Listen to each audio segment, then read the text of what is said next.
AB is the ultimate connector. Last night, they and a friend of mine had a party at a club called People's in New York, and I had a wonderful time. And I met this crazy rocket scientist, like uber nerd guy.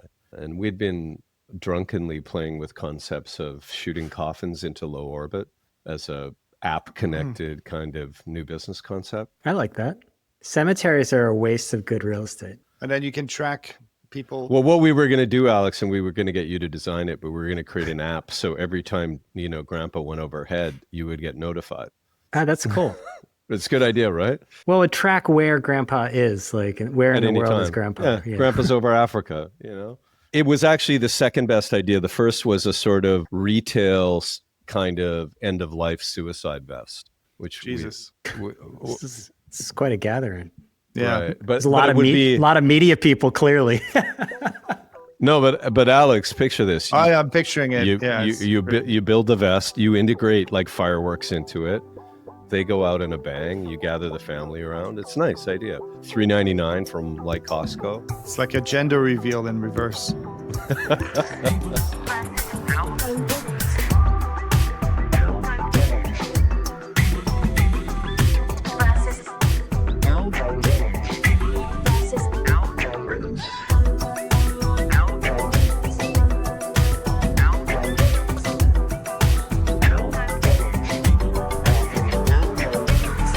It's nice to have me back on the podcast. It is nice. I'm noticing also like your mic etiquette has not changed.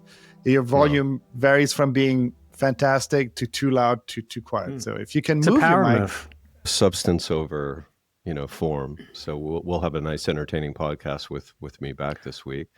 Although last week's was pretty good. I got to say, I don't know, correlation is not feedback. Causation. Great feedback. You got 5 AI written letters from people that want to place mid-level marketing people on your podcast. It's great. No, they're from SaaS companies. Yeah. They just sound like AI. No, they were AI. Well, they're friends now. For Brian. I actually invited them. Well, AI has taken over a lot of the funny thing about it is world. it starts with like some compliments about the content in your last episode that's clearly been cribbed by the AI. Then a hard pivot into some grotesque area of marketing technology. I respect it. Everyone's got to earn a living. Yeah. We got a lot to get into. This is going to be a theme episode. I'm Brian Morrissey. For anyone who's just tuning in, joined. Could you say I'm Brian Morrissey and you're not? No, I don't do that. The old SNL line. Rejoined by Troy Young. Troy was somewhere else. We don't know. Undisclosed location last week. And Alex Schleifer. I was in Portugal, Brian. I like Portugal. It's a little overrun by non-Portuguese. You can go to Portugal and go like an entire day and not run into a Portuguese person, at least in Lisbon. That's my hot take on Portugal. Nice. Never been. You've never been to Portugal? No, never been. Aren't you European? Well, actually, I wanted to get into that a little bit. So this is a good segue because this week is Eurovision. The finals are on Saturday. So congratulations early, Alex. You must be on tenterhooks. Well, I have a party happening. Do you? Party. Oh, yeah. Oh, it's cool. The biggest show on earth. It goes off at like noon, right? Your time? It goes off at noon. Yeah. It's a massive show. 160 million viewers, and then a bunch of like social activity. They spend 7 weeks getting ready for this show. Do you make a bean dip or something? What do you do with like you guys? Is it like the Super Bowl for Alex? Fondue. I like it when Troy is interested to see what like normies do to entertain themselves. Yeah, we make we invite friends over. It's a potluck. I don't know. Seriously, you invite friends over for Eurovision? Yeah, Eurovision's great. It's great. It's the greatest show on earth. It's the greatest show on earth. It's the best of Europe, really. Yeah, and Israel. And Australia now. How did Australia? Yeah, it keeps growing. I think it's incredible. Is Australia in Europe? Well, it's in Eurovision. I'm sure Canada will have their own soon. Maybe Trump will stay around and go because the bookmaker's favorite is from Kai. I might not be pronouncing this correct because it's a Swedish. I think it's a Swedish entry, but it's at least Swedish language from a part of Finland. I don't know. It's very, very vague to me. They have a banger called Bara Bada Bastu, and it is an ode to the restorative powers of the sauna. I think that's something that all Europeans can unite around the restorative powers of the song. I can bring it up here. Yeah. Nåja! It's catchy. Wait, it's good. Klockan slår, nu är det dags. All bekymmer försvinner strax. Bästa båt för kropp och själ. 4 väggar i träpanel. För din vårvärme lika bra. Yeah, by the way, great artistic choice in just like starting it out just with like a close-up shot of like the sausage on, you know, an open flame. Really just sets the tone. But the thing about the Eurovision, which I really love, it's pretty whimsical. It's pretty non-cynical. Everybody gets into it, and yet it's such a production. I think like 14,000 people are hired. They take 7 weeks. They do 4 dress rehearsals before the main show. They are staying. I mean, you've seen on that stage, there's like a fire pit running, and they have 45 seconds to swap out the stages. Meanwhile, it's being broadcast in in 150 countries. They have a lot of the countries calling in to vote. They have delegations moving in and out. It just shows like Europe still knows how to organize stuff pretty well. You know? Oh yeah, sure, for sure. I cannot wait for the Monocle recap on the Monocle podcast, the Zanies podcast. You know who ends the record for the most wins, Alex? Sweden. Ireland. Oh, that's right. Ireland, That river dance. Yeah. They 7 wins. They were able to like eke out like 3 or 4 just with river. You know who dance. else won it? ABBA won it once with the song Waterloo. Well, ABBA won it once. And also, do you know who performs for Switzerland? Celine Dion. But The she great didn't go, Canadian. which The is great kind of Canadian. nonsense. Like, what is she? What is she in residency at like Vegas or something? She like sent in it's in Switzerland, it's in Basel, right? She sent in a video, I read, which is kind of bullshit. Is it all sort of camp? Like, is it all like the sausagey, the little brown shirt Mostly. guys? East German hairdresser, that I think I think it toes a line which is what makes it really fun, which is like some people take it really seriously. Some songs are, real bangers. I think the song by Loreen that won a few years ago is actually like a great track. So sometimes something very earnest wins. Sometimes people come in and it's really just a joke, but everybody takes it seriously, You ever Katrina and watch the sports, Waves Alex? Like, do you ever watch Champions League or any other European centered sports? I watch It's not a sport. Usually the Euro Cup, the World Cup, and the Champions League. Yeah, sometimes. Nice. If this is a sport, Europe is in worse shape. But anyway, I recommend everybody congratulations. watch it. It's like 3 hours of entertainment. And, unlike the Super Bowl, it doesn't stop. It's just constantly.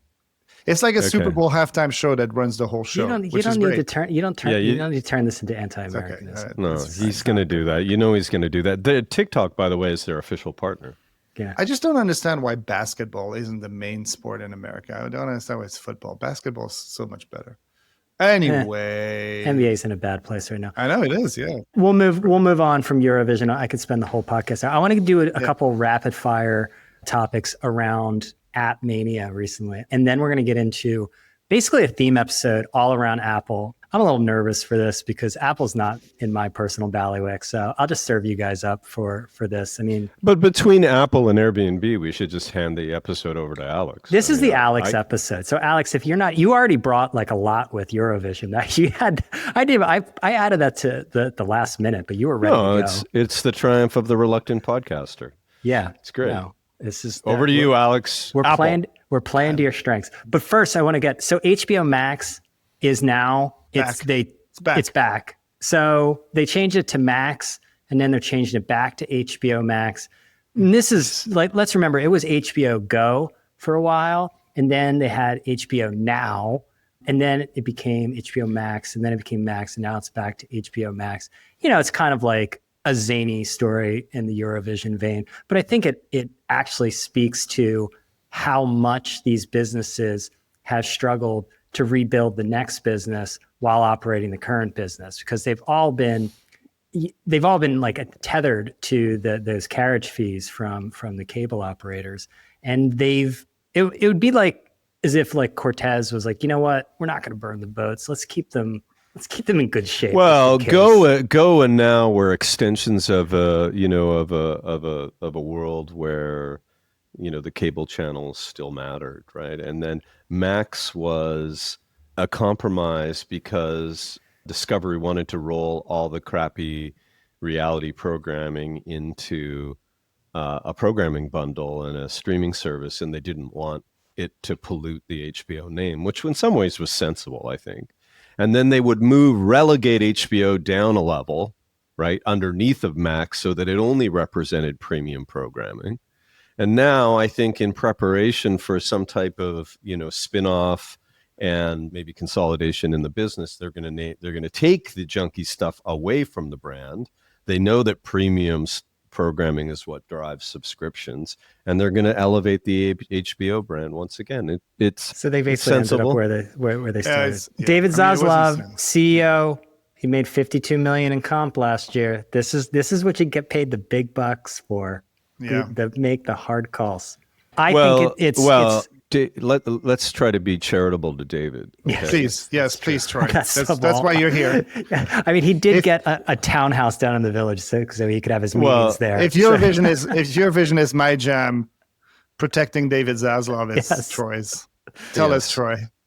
Well, he reigned over an incredibly profitable aggregation of cable properties that were really successful for everyone involved. He made a lot of money doing that. He had the foresight to grab Warner from AT&T at a time when, maybe before people thought with certainty that cable was dead, and, managed to kind of assemble what could become an independent streaming entity with HBO. So in some ways, even though he took on a ghastly amount of debt by acquiring Warner Brothers, he saw that this is inevitably where things would have to go. He needed that asset because otherwise Discovery's in a whole lot of trouble. So, he's done things with, investors' money to protect them over the, longer arc would be the charitable characterization, Alex. And nice. So, these people, do good things for money, for investors, and are rewarded for that. And if the board didn't like it, fire them and hire you for $1 million. I mean, you're only going to pay Alex $1 million to run Warner Brothers? I wouldn't pay Alex $100,000 to run it because he's not qualified. Oh my God. Oh, wow. Jesus. No. Well, I'd pay Alex a lot for a lot of things, but not to run Warner Discovery, Warner Discovery, whatever it's called. Yeah, no, I wouldn't want to run it. So that's great. Fine, keep it, right. Troy. Also within the Warner Brothers empire, CNN, the clock is ticking on the 2 years under Mark Thompson as head of CNN. And when he joined in October 2023, it was all about, okay, well, we're gonna reset with streaming. We're still waiting for the CNN streaming product, but it is coming. Is he still a genius? Unclear yet, but I assume he is. And I mean, David Zaslav hired him, so he has to be. It's coming in the fall, and this will be yet another attempt after CNN Plus failed before it even launched. I just pray they're going to name it CNN Plus. I just hope that they land there. But in the meantime, they've come out with a weather app, which is it's going to be coming out by the end of the year. It's their first standalone weather product. Fox has one, I believe. It doesn't believe in climate change. Troy, what's going on here with CNN? I mean, we've talked a lot about this brand. It's in I wouldn't say it's extremely well positioned for where the world is going, but it's a great asset. Well, what is going on? The sort of dislocation between a streaming news network and a kind of on-demand, mobilely dominated streamer. I mean, there couldn't be a more challenging transition. Not only that, but they're in the format of their product feels, as Alex has pointed out many times, so out of sync with the times. My favorite term of the last bit was Alex calling it baby news. I think that the change in the product is so beguiling, and you have to maintain your position on cable to keep all that sweet, sweet money coming in. And so you then say, well, we're going to be more lifestyle oriented. And at the same time, I think if you're plotting a strategy, you want to try to find utilities that people can use every day and come back to. Well, weather's a good one because it overlaps with their brand and programming expertise. And I would argue, I mean, I think it's going to be really, really hard. I've studied this market a lot. I was involved with a consortium of investors looking at the Weather Channel. So when it got spun out of IBM, so I've looked at it a whole lot. It's, there's a lot of players in the space with even very poor execution. The Weather Channel's brand has kind of, kept their app in number one or number two position against like AccuWeather, or I think largely those are the top two, other than native stuff that's just, the Apple weather app on your phone. There are people that are really discerning, and there is a difference between the best weather forecasts and ones that are just commodity. By the way, there's another 20 different apps that have experimented with interface in lots of ways. If you recall, Apple bought Dark Sky. That was notable. It was like 6 people that had created a really nice weather app that showed you what the weather was going to be in the next hour, right? So it helped you really, plan out, I like that whether one. it was a nice app. The Weather Channel is now owned by private equity. They're getting their shit together. It's owned by Francisco Partners. They're making basic enhancements to the app. It's a really crowded field. Underneath of it all, weather forecasting is changing a lot. It actually took a fair bit of investment to do the math to figure out smaller and smaller little sort of squares of weather relevance around the world. And you had to have big computers to make it work. Increasingly, AI forecasting is enabling people to do a really good job of it. Google has a project in the area that has shown that you can do really accurate forecasting with a lot less compute using AI. And, I would say at the same time, the ad play around it has been kind of a failure. You remember, Brian, that Weather came out, professing that, their targeting capabilities on account of having the weather were, made it a much better solution for advertisers. That they were going to didn't sell really beer in materialize. Boston when the temperature was under 80. And if you look at weather.com on the internet right now, it's basically a retargeting cesspool. And that's kind of all it is. It's a nice business because people still look at the weather every day, and it's something that people tune into, but it's really competitive. And I think it's going to be tough for CNN to acquire users. We have to start like a merch line with with some of these phrases. What's usually a retargeting cesspool? Yeah. That's a good one. I mean, look at what they're It's like facing the SEO more Blue broadly. Factory. We could have a whole. But how is I'm no Zaslav, obviously, but how is a weather app a business at this stage? Like, don't 95% of people just ask their phone what the weather is today, and it just gives you good enough information? And why would I want CNN to give it to me? You're always a couple years too far ahead, Alex. You don't know. You're not in touch with the real America. Sure. Yeah, that's true. I mean, I do think that there's 2 things that I noticed that people talked a lot about when I came over to the US. And one of them was mattresses, that people seem to buy a lot of mattresses. There's a lot of mattress stores and mattress ads here. And the other thing is that people have their favorite weather apps and talk about the weather a lot. And I wonder if weather is still such a dominant category in America because you have so much extreme weather. In a lot of countries, I mean, and in Europe, it's just, it's the weather's going to be what the weather's going to be. I mean, there's the odd like freak flooding, etc. But is this why? Is this because weather is also entertainment? I always try to.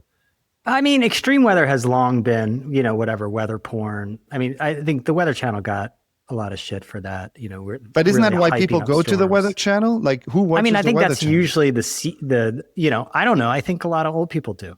Oh, okay. Well, I mean, that they're not going to download the app. I mean, I think like CNN made it when there was the Iraq War, the Gulf War, and then weather apps get bumped when there's a typhoon somewhere. Yeah, they definitely grow with extreme weather, but there's always a weather app, Alex, in the top 20 of app downloads. But it's the one. It's going to be weather.com or whatever, and then the rest I'm saying it's a fight. It's going to be a fight for CNN to get in there. The brand will help, but it's going to be difficult.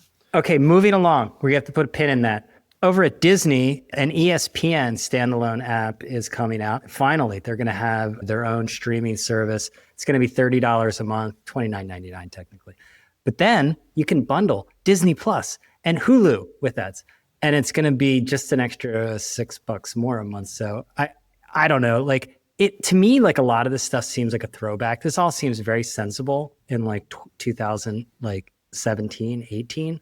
And again, I just am left with what took a lot of these companies so long, right? Like, I mean, ESPN tried to build a phone. Like they were ambitious, right? And the fact that they were held back, and John Skipper was going out there defending the cable bundle like well into the mid 2010s, like when it was very obvious what direction this was going. I get it. Running these businesses is really difficult, but I always feel like they're always well behind where consumer behavior is. And that's why I champion Alex to run, if not Warner Brothers Discovery, because Zaslav has that locked down, maybe Disney. Let me at it. I'm ready. I'm ready to step in. I know what to invest in. So I don't know. It's all. I know that there is this kind of like obfuscation in the packages that if you make it hard to understand things, it probably benefits you over time. And there's, the main things that people look at is the cheapest one and the most expensive one. And then everything in the middle is really for the few that kind of dig into those details. But it's becoming really, what do you get with ESPN? Because there was an ESPN Plus that I used to have, and I don't know what that was. Yeah, that was like lacrosse and shit. Yeah, that was the put it in context a bit, Brian. I got to see and hear a lot about ESPN at executive meetings at Hearst, because Hearst owns 20% of the company. Disney owns the other 80%. The company was so staggeringly profitable that like its EBITDA was in the sort of $4 to $5 billion a year range, and they were by a mile the most expensive channel in the bundle, and they needed that to both feed the coffers of Hearst and Disney, but also to buy sports rights. So anything that jeopardized their relationship with cable providers was something that they had to manage really carefully. And now that just kind of the inevitable time has come, and they need to both offer it, the channel, and give you the option, if you buy it through cable or through someone like YouTube TV, to get it directly from the app, and this as part of the same subscription bundle. It's so confusing. YouTube TV is the winner. It is confusing. Like they're cable. Like just get YouTube. Like that. Like, notable that YouTube is buying the first game of the NFL this year. Yeah, well, this is another thing. They were trying to protect the sports rights before the inevitable, which was technology companies with far better business models and massive balance sheets were going to come in and be competitive on that. I've been a little bit surprised that we haven't seen like a tech, like I think the leagues don't want to go all in with, having too many games on a lot of like tech services. Historically, SportsCenter was, probably one of the most watched male programming in America, and had immense margins because it was so inexpensive to produce and so many people watched it, and a lot of advertisers wanted to be there. I think the interesting thing with ESPN is, can they roll out a cable into a direct relationship or part of the broader Disney bundle with enough kind of revenue and profit momentum so that they can maintain their position in sports rights? And if they can get there and still have more money than lots of other folks competing, by the way, with, deep pocketed, tech streamers, if they can get there and still have enough cash to buy sports rights, ESPN will be with us for a long time. But, they got to kind of manage this complex process and this complex change process while keeping enough money in the business to get material positions in NFL, MLB, and NBA. Okay, final thing. This is close to home for Alex because this is Alex's episode. Airbnb just revamped its app and its entire company. It is now trying to become an everything app. It will offer you access to all kinds of services. You can get private chefs. You can get a massage therapist to come to your rental. Personal trainers. I think Alex tour presided guides. over the first failed launch of Experiences, right? Was you're pinning that on Alex? I mean, I'm not pinning it on Alex, but I remember him being stressed failed. out about. It was a failed effort, right? Alex would know all about it. I'm sure he'll be very. Well, it wasn't an careful. HBO. It wasn't an HBO Max situation.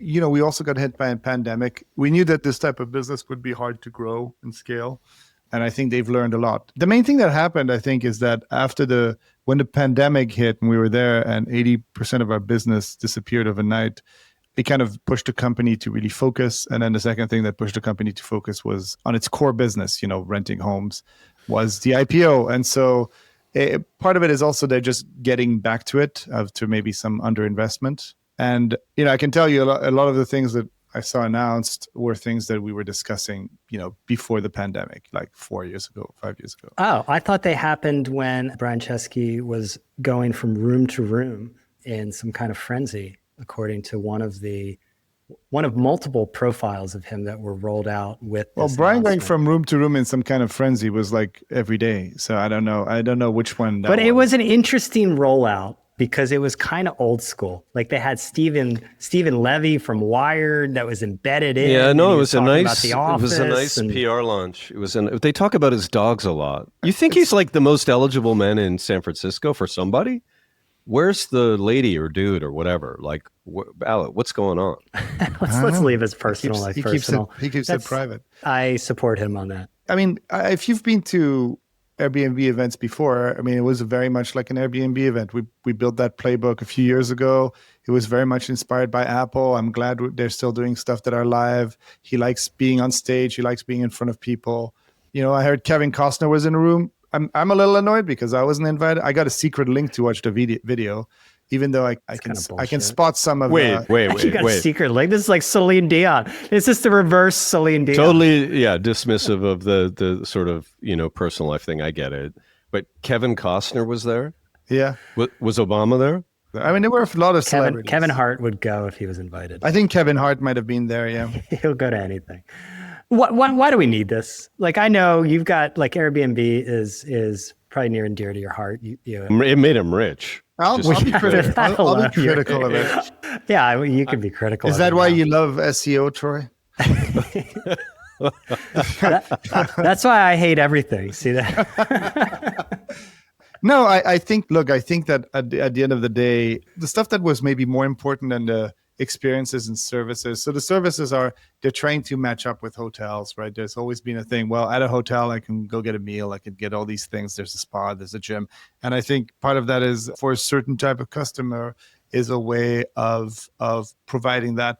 The other big thing is that we did, when I was there, even really look at like, how do you allow people that don't have an asset like a home to kind of benefit from a similar product that a host would. And we looked at many different ways of doing that, because there's always, when you go to cities, local people that are ready to provide services. Tourists are a little anxious about just going to a stranger, end up going, through the hotel or whatever. Meanwhile, there's a lot of things that could be provided by locals. A little bit disappointed that we didn't see certain things that we had talked about even 4 or 5 years ago. I'm sure they're in the works. But, they're moving there. I think the more important news for me was that they finally released kind of some of the more social aspects of the product, which is like the guest-to-guest messaging and connection. Like that is, especially for younger people. That seems important. And to me, it's going to be, we had this concept of having a cool friend in every city, where you could meet other people traveling, but also meet people that are there that might not be your hosts, especially as hosts are becoming more and more professional and detached. But there is a real potential for connection there. I personally can't understand why people would do any of this. I would just go to a hotel, and connecting with strangers on Airbnb seems totally disgusting. Hard no. Yeah, but I guess people want to do it. I've had great experiences. If the data says people want to do it, I guess. Do you stay at Airbnbs? You don't. Yeah, I still do. No way. I still do, yeah. Really? No, all the time. All the time. I was just in one in Palm Springs the other day. I feel like it's a brand that had its day in the 2010s. I know it's a massive business, but like, I don't see how this becomes an everything app. I don't see the daily usage of it or near daily that you would have with Uber. It makes sense to me that Uber would have food and all the other things like sort of bundled in there. I don't really get it here because, Chesky's talking about making it like a passport. I mean, really? Like, what are they putting in the water there? In some ways, I've heard some things like, it's almost like take Airbnb and smash it together with Thumbtack so that you can use it as a place to get service. Do you ever use Thumbtack? Thumbtack's great for finding a plumber or whatever. and that seems to make sense. But I'm curious, Alex, why did I remember you doing the experience thing, and I thought it was, amazing. And remember, we had the partnership with the magazine. And so I think that's why I knew about it when we were publishing Airbnb magazine, a beautiful magazine, by the way. Why did experiences fail the first time, or why did they struggle with them? Was it the timing related to pandemic? Wasn't it after the kind of major kind of shutdown that you guys experienced during COVID? It's a hard business to scale. I think traveler behaviors need to change. It's still hard to, truly scale this to a point where there's always something for everyone, and you're keeping enough guests going through it that it makes it worth it for somebody to start a business around it. So a lot of it is, I think there's a viable business there, but a lot of the kinks need to be worked out, and then it needs to become so easy or so cheap that it kind of like leaps over the anxiety that people might have in going direct to someone, right? Like, I think the Airbnb benefits are like, you get a bigger place, you get a kitchen, you get that. And then over time, Airbnb has managed to build enough of a kind of a review system and a verification system where you mostly trust the places. Like with experiences, I think there's still that gap maybe that people need to cross over. What's your take on this? So it seems to me that like, anybody that's selling, services in a market will welcome leads, right? They want new customers. So I see the lead gen opportunity for it to make sense from an Airbnb brand perspective, or I could see it being something you would tack onto the purchase funnel in renting an apartment, where you could say, would you like, a private chef to cook for you the Sunday you're in the house or something? That makes sense to me. Yep. I'm wondering, is it feasible that they can do all the legwork to ensure consistency and quality of the service providers? Will they do that? I mean, it's pretty impressive what we managed to do already. Just purely, there's a lot of systems at play to make this happen. Human verification, review system, digital verification, all these types of things, where we managed to create an environment where really, like, when you think about it, it's a bunch of strangers meeting each other, and the amount of fraud and risk on it is really, really low. Part of that was even just the interface, just the way we message things and the way we kind of push messaging between guests and hosts, the way we track that, the way we flag certain things happening. And I think they do a really good job at that. But experiences need a little bit more vetting, because there's like real interaction happening, right? And you're going to sit on a horse or be on a boat or all these types of things. It's just how do you get Patrick Mahomes to sell Sunday Funday? I don't know. Just cut the check. He's got to show for not that much money. I mean, it's a lot of money, but everyone hustles. Let's move on to Apple. This is the core of this episode. We're going to go over where Apple is now. I mean, Apple is such a massive company, and I hope we don't get into like cloud and all kinds of different things.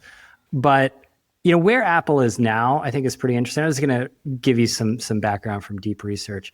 They've seen in hardware, their business is shifting. Basically, hardware is growing, it's kind of flat, but services have surged, right? And I think you can look at that as a triumph, or you can look at it as, okay, they're in the phase where they're mostly just rent seeking, right? And they haven't had a breakout new product category, I think, in quite some time. I mean, despite the Vision Pro. Alex, how's your Vision Pro doing? I assume it's safe and sound. I have takes on its shelf. I have. Okay, you have takes. I want to get into this. Alex, why don't you just start us off with where is Apple at this moment? We'll get into the tariffs and all of that stuff, but like where are they as a company right now? I think that they're the most brittle, and Apple has had its ups and downs, but I think for the first time in a long time, the people aren't rooting for them. And I think that in developer circles, they've turned into a little bit of a villain. And we mentioned the Vision Pro. And, part of the issue with the Vision Pro was that it didn't really get any developer support. And part of that was, definitely product decisions. But I don't think there was the energy of developers wishing to take a bet on Apple, knowing how it was treating its developers. And I think that under Tim Cook, an incredible CEO, right? And really the right choice. Like, what a way to choose somebody to succeed you. Steve Jobs did the right call. It did end up, like, in the last few years, we've noticed that they weren't really ready to leave any money on the table if it was available to them. And to the point of coming across as it was getting, and I was always close to defending them, especially in the 30%. They take 30% from the App Store. They built an environment where a lot of developers managed to make a living, build businesses on top of that. But after that, as the system grew, it really felt like it was creating an environment where both developers and users weren't getting the best deal. To the it's point a tax. of like, nobody likes taxes. And the tax is fine. And I actually think that on the 30%, like the thing that baffles me is that they're fully integrated, and they can say, look, if you pay with Apple, we take a 30% cut. We brought the customer, we managed the transaction. Our system is integrated. That's great. But I think that they crossed the line when they said, you can't even say that there is another way to pay. You can't even say it. And that always made people feel really uncomfortable. Like those things where you forget a link. At first they say you can't even say it. And there was a path that they could have taken where they would have said like, hey, we're building a secondary app store that's just for games. It covers the 30%. Games are, we provide all these features. PlayStation, Xbox, everyone charges 30% as a standard price. And then for apps, we also have our system where you can pay, and it's maybe 15, 20, even 30%. But if you want to send people to a website, then that's fine. But then their impetus would have been to improve their payment system and their transaction system so much that it's worth the 30%. My guess is if they let most people go through a link to somebody else's app to pay, I would probably convert 30% less people. So I wouldn't mind having Apple as an option. But they felt so strong in that conviction that they couldn't let any of that money go, that they burned a bunch of bridges, and it's really a shame. I mean, it's like a red flag for regulators and for antitrust. So it is a red flag, but I do think that the same with Google. At some point, you start looking like the villain, and that even impacts the regulatory stuff. Like when something's just icky, it might be legal, but it just doesn't feel great. Hey, Brian, let me frame something in that, because I really want to get Alex's take on this. So I get that, Alex. I get the 30%. I like your take on it. I think it's manageable, as do I think the tariff and, supply chain situation is manageable over a longer arc. And I'm always a little confounded because I'm very tempted often by the integration of AI and the form factors of the Pixel phone. And every time I threaten to do it, my son says, shut up, you're not doing it. You did it last time. You lasted a week. You gave the phone to Ely, my son-in-law. Like, you're never buying a Pixel.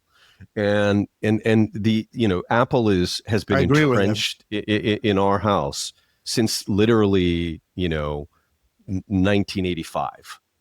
Every machine, every, television, every device, we've had them all. And so we're pretty connected to it, right? We all have the same phones, blah, blah, blah. But if you think of every wave that, that was meaningful to Apple, I think it's interesting to look at the wave, because I was there during the desktop publishing wave, and they made a nice friendly machine for everybody, or for creative people in particular. That point was like, oh my God, I can hook a laser printer up to this and get exactly what I had on my screen. Like that defined a whole era of Apple, right? And I would argue that, from there we got, laptops and a whole wave of innovation. Then came the iPod, and then came, you remember the launch of the iPhone when Jobs said it's 3 devices? Yeah. And everybody was waiting for him to show 3 new devices, and it was a communicator, what was a media player, music player, an iPod, right, a music player, player, and an internet navigator. Communications navigator to whatever. Yeah. It was the internet that made the iPhone, right? Yeah. Like, that's the use case. So that technology fundamentally, changed how we used, our phones. And then services kind of grew on the back of that. So they got better at, turning more money out of their prestigious customer base, right? I mean, they ran out of people to sell it to, right? I mean, right, and so it's $100 billion business. It's as Brian pointed out, it's big business. Now, it seems to me that we're obviously in the AI era, and I know that the moats are enormous because of ecosystem lock-in. But between little things that I see, like how much I use ChatGPT as an app on my phone, how disruptive AI is to interface and challenging the sort of overall skeuomorphic approach that is the iPhone, to wearing those Meta glasses and seeing what it feels like to have interface that sits on, like that pulls you away from the phone. I'm not saying it disappears. It's going to take a long, long time, but there's a crack open. And someone's going to come, like Johnny Ive and Sam Altman are going to launch a device, or someone's going to make something new soon. And I think you can see it. That's going to change how we think about the phone. Do you agree with that or not? I don't entirely. And let me tell you, I mean, I agree with it at a high level. I don't think that the phone is about to be dethroned. I think that Apple is actually, the lock-in with Apple is that their software, the software that they built and the hardware that they built is still incredible. And in many ways, still unbeatable as an ecosystem. I don't think that the form factor of the phone needs to go away. I mean, I keep saying that. I think a tiny screen that you carry in your pocket that you can look, like I'll maybe end up talking to it more and pulling it out of my pocket less. But I like that tiny screen. I like the way CarPlay pops up in my car. I like being able to look at a map. I like being able to read a book. I like being able to do all these things. These are not behaviors that are going away. Right, which is why I think the humane AI pin replacing the phone was a ridiculous idea. And even that OpenAI Johnny Ive thing, I don't think it's about to dethrone the phone, because I think having a screen, having a surface where you can write and touch and do things is just like a great interface. And Apple builds the best ones, and they have, for now, unless stuff with China gets really bad, they have the best ways of building these at scales. And all of the numbers that we're seeing is that young people are moving to iPhones, right? Yeah, I mean, 87% according 87%. To one survey. So. And so the iPhone isn't going away. The issue with Apple is that not only did they decide to do everything by themselves, which is fine. They built the closest ecosystem has been working great for them.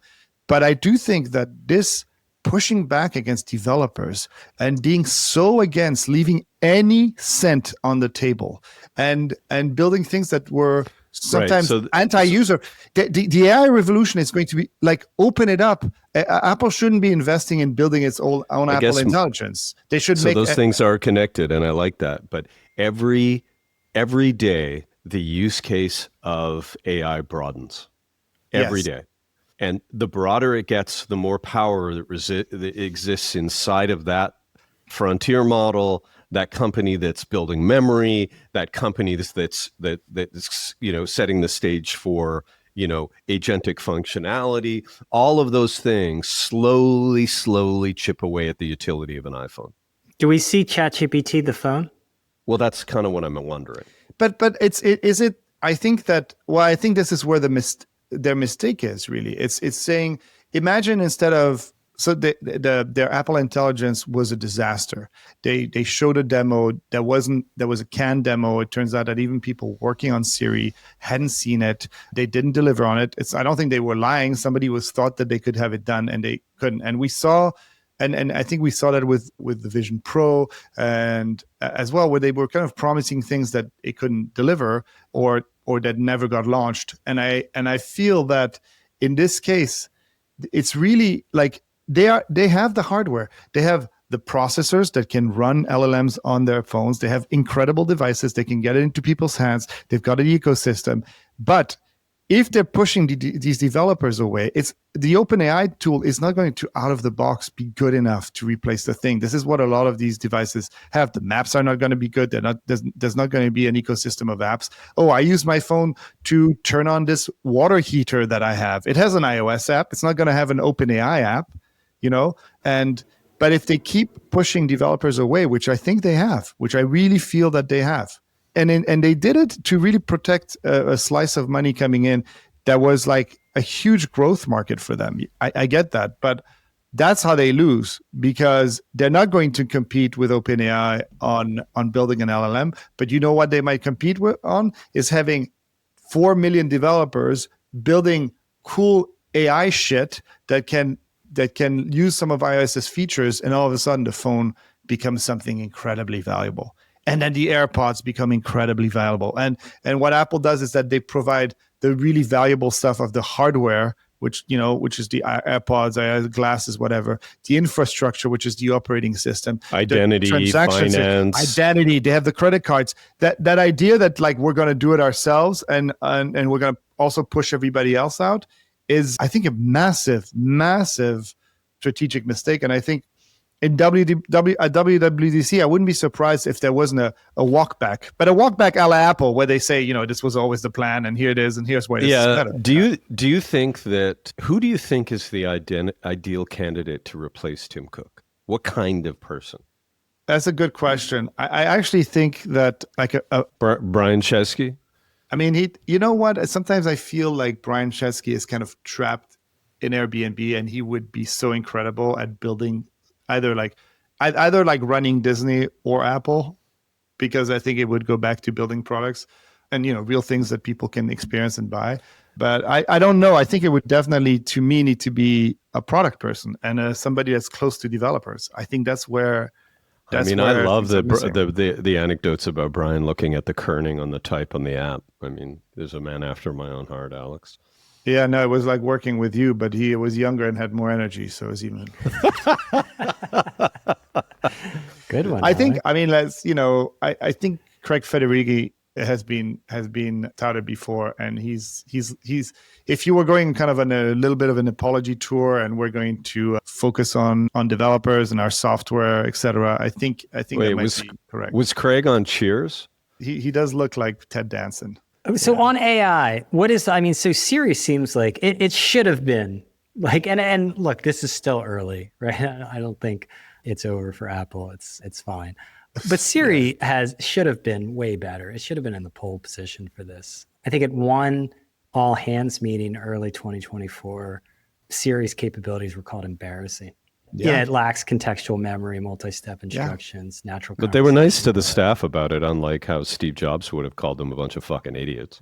I think the thing with the scramble around AI, I think, has made a lot of companies make really big mistakes. And Amazon also announced this like Echo or Alexa that just like is super smart, and they announced it and nobody's seen it. I think everybody's like, and to my point last week, where people are either like too far ahead of it with the way they're selling stuff, or too far behind, thinking, not really understanding the capabilities of these things. Siri with AI is going to be incredibly hard because Apple is so protective about privacy. AI is so protective about anything that happens in their OS. I mean, when you use Siri right now and you ask it to go to ChatGPT, it's like you have to sign another contract to make sure that you're told that you're about to go into the scary zone, right? But here's the thing, though: they didn't have to do it. They just had to mildly improve Siri so that it can give me the weather, play my song, and do the things, and then wait, right? Apple was no rush. I think everybody got scared. Look at how they're being out executed by the rinky-dink Perplexity, if you really think about it, right? Why don't they just buy Perplexity? They could, right? Perplexity doesn't have a foundational model. They're just building better interface on other people's stuff. Right? Absolutely. They are innovating around, the follow-up question, around AI native ad model, around, publisher relationships, et cetera. Like, they should either hire those people or buy that company. I think Perplexity is the one, is actually the company they should buy. It's going to have let other people deal with all this, the infrastructure stuff of the AI and the LLMs. I absolutely agree with that. And I think Perplexity would be a great acquisition. What about you, Brian? What's your take on all this? Let's make it happen. On what? Apple? As I said, like I'm a facilitator in this. I don't have strong feelings about Apple because I just look at everything through the lens of like how it impacts like the media business. And obviously Apple has a massive impact, but it's also been... I mean, that 30% is also being charged to the media business. Yeah. I mean, but like there's taxes. That's why... There's taxes being levied by tech companies like everywhere. Like most of their ad businesses, the ad line in there, they're just taxes. When you control distribution, you just levy a tax on it. Well, this one, I know Alex is sympathetic here because he always sends Apple News links to us. I love Apple News. I think I was here at the very beginning when it was Texture. Apple bought it. It was owned by a consortium of magazine publishers. It was designed to be an all-you-could-eat product. It was going nowhere. It was really hard to sell subscriptions. We put together a deal. Apple purchased it. and along with it did a really nice deal for the likes of Hearst and Condé, where they got, basically guarantees for content and rev share on a subscription bundle. It kind of makes sense. I find it. I personally find it clunky. Well, no, I know it's a good product for publishers. I would say, like as a consumer, I'm not like crazy about it, but for publishers, like broadly, it works. Like, and it's very powerful. They're sending like not like major money, but they're sending like nice money to. I mean, I think as a user, it's easier than opening a bunch of websites and remembering passwords. I mean, I mean, that's why it's good. It's not the best product. Yeah, it's like a rounding error for them, and like publishers, it's a big part of it. To bring it back into media, like and why Apple is brittle is that Apple right now has two massive lines of revenue that are potentially at risk. One, which is the $20 billion in pure profit, essentially, that it gets from Google, which could disappear. I'm not so worried about that one, Alex. But let's say it's not going to zero. They're still going to get value out of that. Everybody's going to want that default position. It's worth a lot of money. I think it would be the best thing to happen to Apple, that they don't get that money and they start building stuff. And we're already hearing that they're starting to talk about an AI browser. That's the play.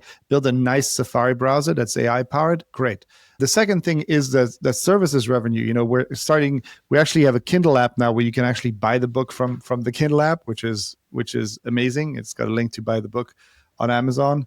But let's remember, a lot of that services revenue are a fraction of the players on a fraction of these apps. And these apps are those massive games like the Monopoly Ghost that generate like billions of dollars every year. And they generate billions of dollars from 2 to 3% of their audience. They're whales. Right. I know that because I've seen the numbers and I've seen all the services that are built around just managing whales for these things. So Apple is actually they're not even talking about that stuff, but it's actually making a ton of money off like a few people spending $5,000 a month buying gems. And that's the Apple mullet. It's just nobody. Yeah, that's what's happening. Who are these people? Party in the back. Are they like addicts or something? Because I think that a lot of these they're it's like sad people. The sports gambling apps, are just preying on. That's why the sports gambling thing is going to be looked back on as a complete disaster if it isn't already. If people are waking up to it, it's a total mistake to make it legal, in my view. And they prey. They use the same mechanics that Facebook used to target, young women with body image issues with beauty ads. I think it's the same thing for degenerate gamblers. I just wonder. Do you play this, Alex? No, I don't play these games. I mean, this is why gaming is a broad and wide industry, right? And they're not all the same. But like things like Monopoly Go making billions, they're paying these actors like Chris Pratt and Jason Momoa, and they're paying them millions of dollars, right? God. This is amazing to me. You know what? I'd pay no attention to this, but look at this. Yeah. Look at this. Yeah. It's just like no one talks about the fact that the biggest stars in the world are in this ad. The biggest stars in the world, the biggest company in the world, they're all advertising, hoping that a fraction of a percent of the player base ends up so addicted to those games that they spend thousands of dollars on them. And we're not talking about that. Because there's too much money in it.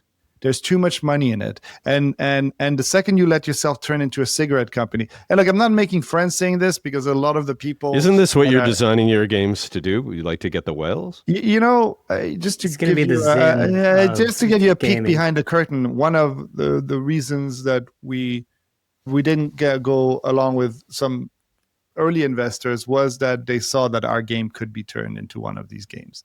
And part of the way we could raise some money is potentially bringing on a monetization expert as a founding member of the company, because they can see there's a lot of money in there. And I'll do it for 3 or 4 points. I mean, David Zaslav, but I would never hire you for that. Look, there's great people working on these games. I'm sure people enjoy them in very healthy ways, but it's a $1 billion industry, and it's very brittle right now. And like I said, I love Apple. I think this company has brought a lot, of capabilities to creators and artists and engineers, and they've really soured things lately. And I think that's because there's so much money on the table that it's hard to say no to it. And you got to leave some money on the table sometimes. Do you guys have any, I don't want to get into like too much into geopolitics personally, but any thoughts there? And Troy, you had shared a really fascinating podcast Peter Kafka did with Patrick McGee, who has a new book out about Apple and China. And obviously its supply chain dependency on China is getting a lot of attention these days because of the tariffs that they're on, they're off, they're not. And whether or not Apple is at least assembling a lot of phones in India. Trump said not good enough. He wants the factories in Wisconsin and Americans snapping together iPhones. But it was a really fascinating. Anyone who hasn't listened to it, listen to this podcast. Yeah, I loved it. Patrick was talking about these. What do they call it? It's like a liquid population. They have like, I don't know, 300 million people who just move around and where they're needed.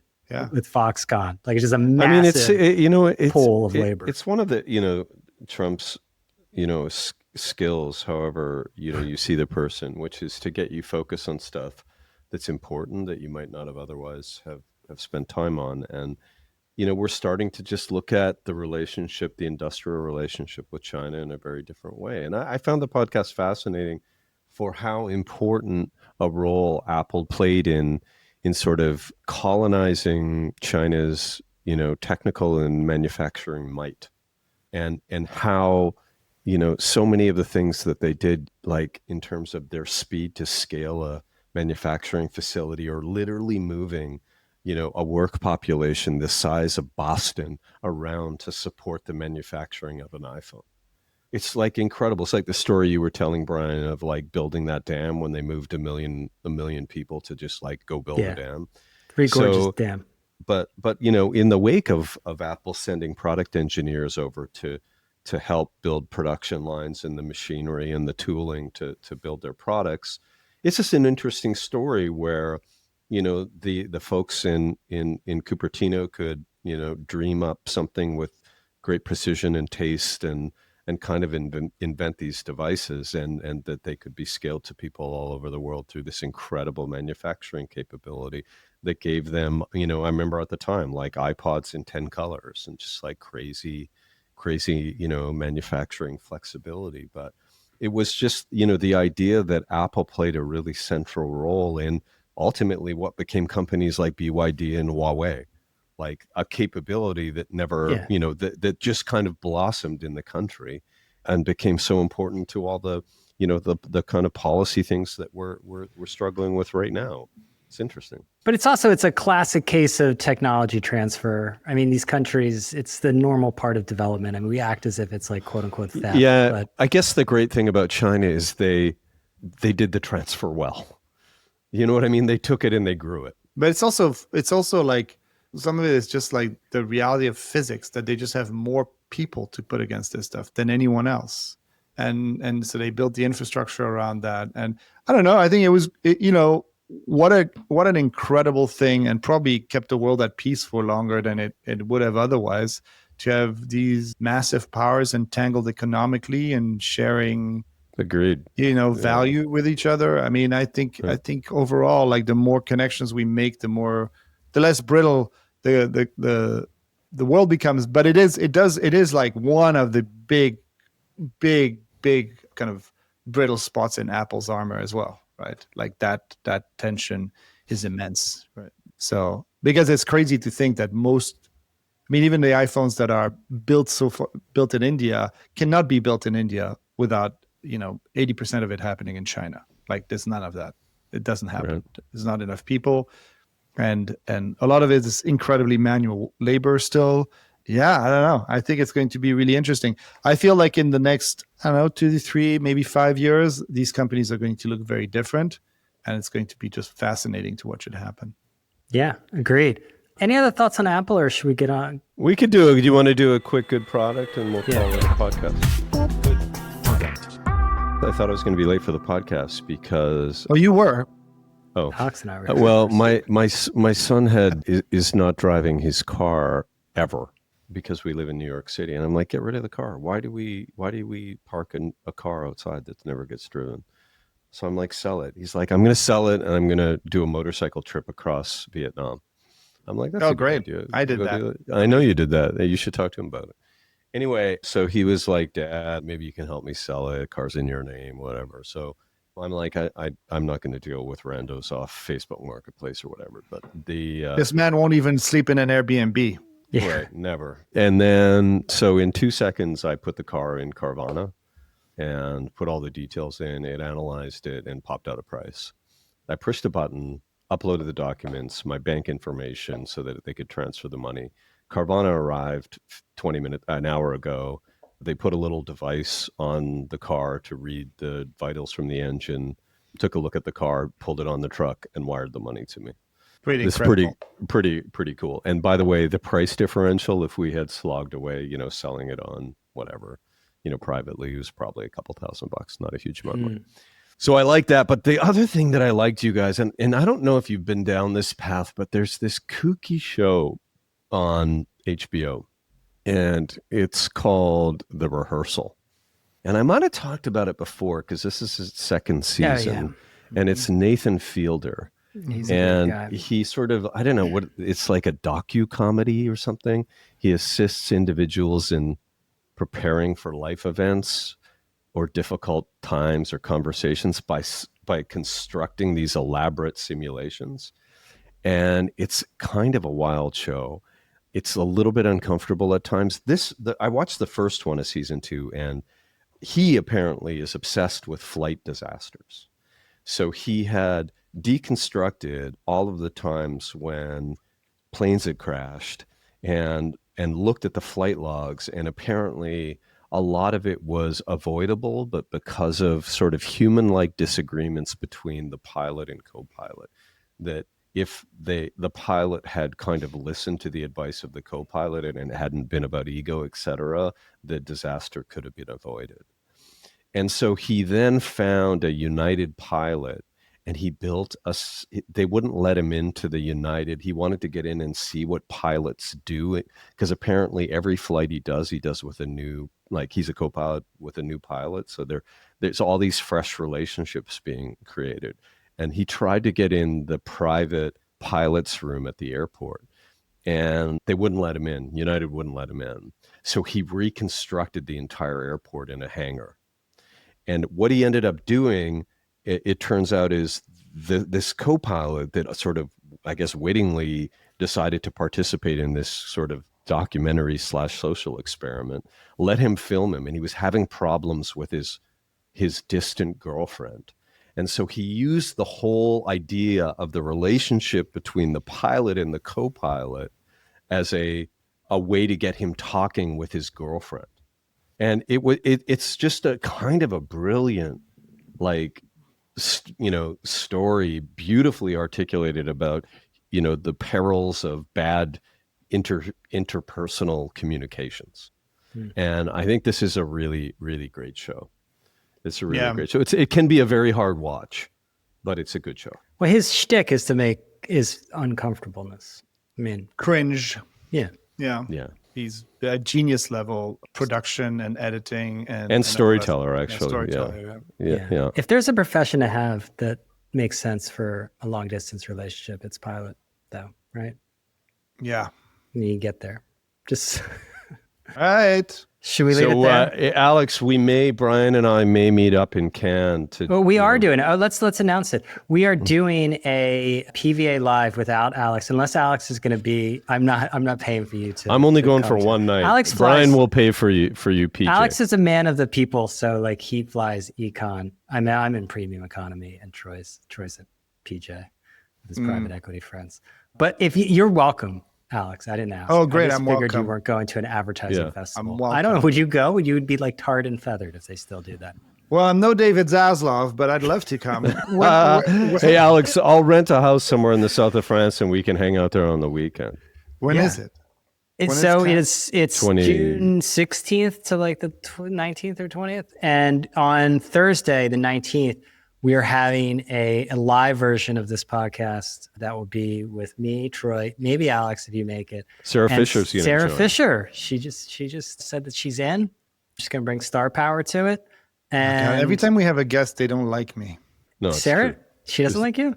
No, they just know. you're not. You're a second-time lover, Alex. Well, it's just you know. because you bring in media people and they see all the tech people as the reason for their problems, I wonder why. They might be onto something, Alex. Anyway, it's going to be great. Neil Vogel, Meredith is going to be joining us. It's going to be at the Meredith. Everything is okay, Neil Vogel. Everything's fine. He's like, AI is fine. Your problem is not AI. Like, it's all good. It's all good. The problem is you. So we'll get into that. There's going to be cocktails. There's going to be conversation. There's and going that's to be free. apps. Everything's free, Alex. Old school amazing. apps. It's Europe, Amazing. so like What apps an not outing. on phones, Hey. but apps on a plate. What great value. Crudité. What great If I can be the monetization guy for your app, I'll fly you over there. I'm making a weather app. That's my new big idea. Anyway, we'll have more information on this very important activation. Yeah, it'll also be announced on the Substack chat. Are we and the doing this? Are we Substack doing the newsletter. Substack chat? I'll go. I'm in. trying. I'm trying to get you guys to use it. So what do people have to do? Go to Substack, go to People versus Algorithm. There's a chat tab in there. You can check in there, and we'll post stuff that we would usually post on our secret WhatsApp in the chat, and people can comment there. The place The thing for me is, to I type like words. chatting with you guys. I don't like chatting with a bunch of randos. That's the audience you talk about. Oh, We have- doing. You know what I'm doing during Cannes? I'm doing a texting service where people can sign up, and I will. Is it sponsored? No, I haven't sold it yet. I will absolutely. It's a good Anyone who's idea, listening, I will absolutely text them. A lot of people your activations or whatever you want within reason. It's called Subtext, this service. And I've been interested. Puck does it at some, like Lauren Sherman will do it with like during fashion weeks. It's like you follow It's her very smart. and it's mostly for events. I don't really get it outside of events. New York Post uses it for, I think their like baseball writer uses it for games and whatnot. But it's a casual thing. It's, I feel like people are on the go. They don't want to leave. I'm going to still do email, but I don't know. I'm interested to see how it goes. That's it for this episode of People versus Algorithms, where each week we uncover patterns shaping media, culture, and technology. Big thanks, as always, to our producer, Vanya Arsenov. She always makes us a little clearer and more understandable, and we appreciate her very, very much. If you're enjoying these conversations, we'd love for you to leave us a review. It helps us get the word out and keeps our community growing. Remember, you can find People versus Algorithms on Apple Podcasts, on Spotify, and now on YouTube. Thanks for listening, and we'll see you again next week. Well, great hanging with you guys this week. Yeah, this is good. Yeah, man. You get to come back next week. It's great to have me back.